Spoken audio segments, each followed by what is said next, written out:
अस्सलाम वालेकुम, माया अलिशबा ताहिर ऐं मां आहियां सुनहरा ज़ाहिर। तव्हां ॾिसी रहिया आहियो सिंधी थॉट्स। असीं सभु ॼाणूं था त ॿूटो सिज जी रोशनीअ जी मदद सां पन में मौजूदु क्लोरोफिल जे ज़रिए कार्बन डाइऑक्साइड ऐं पाणीअ खे इस्तेमालु कंदे ग्लूकोस ऐं ऑक्सीजन तयारु कंदो आहे। इन सॼे प्रोसेस खे असीं फोटोसिंथेसिस चवंदा आहियूं।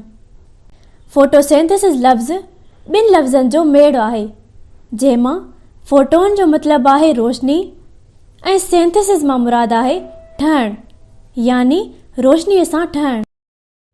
पन जे अंदरि क्लोरोप्लास्ट मौजूदु हूंदी आहे ऐं क्लोरोप्लास्ट जे अंदरि क्लोरोफिल मौजूदु हूंदी आहे, जेका पन खे साहु बणाईंदी आहे। ऐं उहा क्लोरोफिल ई हूंदी आहे जेका सिज जी रोशनीअ खे जज़ब करे खाधो तयारु कंदी आहे। क्लोरोफिल ॿिनि शयुनि सां मिली करे ठहंदी आहे, जंहिंमां पहिरियों मैग्नीशियम ऐं ॿियो ग्लूकोस। हाणे सवाल इहो आहे त क्लोरोफिल त सॼे ॿूटे में मौजूदु हूंदी आहे, पोइ छा फोटोसिंथेसिस सॼे ॿूटे में थींदी आहे?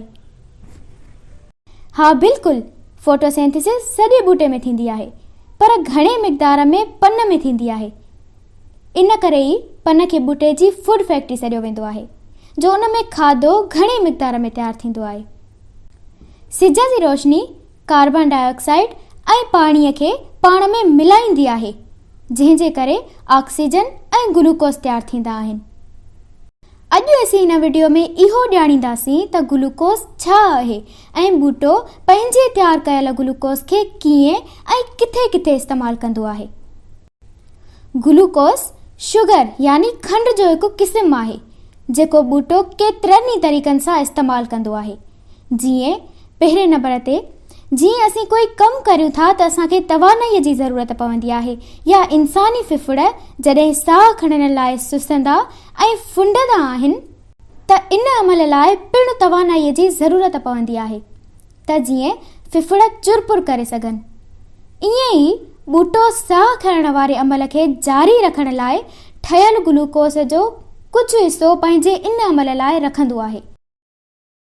ॿिए नंबर ते जीअं असीं रोज़नि में रोज़ा रखण दौरान जिस्मानी कमज़ोर थी वेंदा आहियूं या चर्बी ॻरणु लॻंदी आहे। जॾहिं असीं पंहिंजे जिस्म खे खाधो नाहियूं ॾींदा त उहो चर्बी या मोटापे जी सूरत में जमा थियल सणब प्रोटीन में कन्वर्ट करे इस्तेमालु कंदो आहे। तीअं ई हिकु ॿूटो ग्लूकोस जो कुझु हिसो निशास्ते या तेल में तब्दील करे ॿूटे जे पाड़ुनि, थुड़नि, ॿिजनि ऐं मेवनि जे अंदरि जमा कंदो आहे ऐं ज़रूरत वक़्तु यानी बरसाति या उस न हुजण जी सूरत में उहो वापसि शुगर यानी ग्लूकोस में तब्दील करे इस्तेमालु कंदो आहे। टे नंबर ते ॿूटे जे जीवगरड़े जे अंदरि सेल वाल थींदी आहे, जेका एनिमल सेल में केर मौजूदु हूंदी आहे। इहा सेल वाल हिकु मज़बूत मादे जी ठहियल हूंदी आहे, जंहिंखे सेलुलोस थो चइजे। ग्लूकोस जो कुझु हिसो सेल्यूलोस में तब्दील थी वेंदो आहे त जीअं नयूं जीवगरणनि जूं दीवारूं ठही सघजनि ऐं ॿूटे खे वधीक मज़बूती मिली सघे। चौथे नंबर ते ग्लूकोस जो कुझु हिसो मिटीअ में मौजूदु मिनरल्स सां मिली करे नई शइ ठाहींदो आहे। जीअं नाइट्रोजन मिटीअ में मौजूदु हिकु मिनरल आहे, जॾहिं ग्लूकोस हुन सां मिले थो त प्रोटीन थी ठही पवे, जेका प्लांट खे वाध वेज में कमु अचे थी।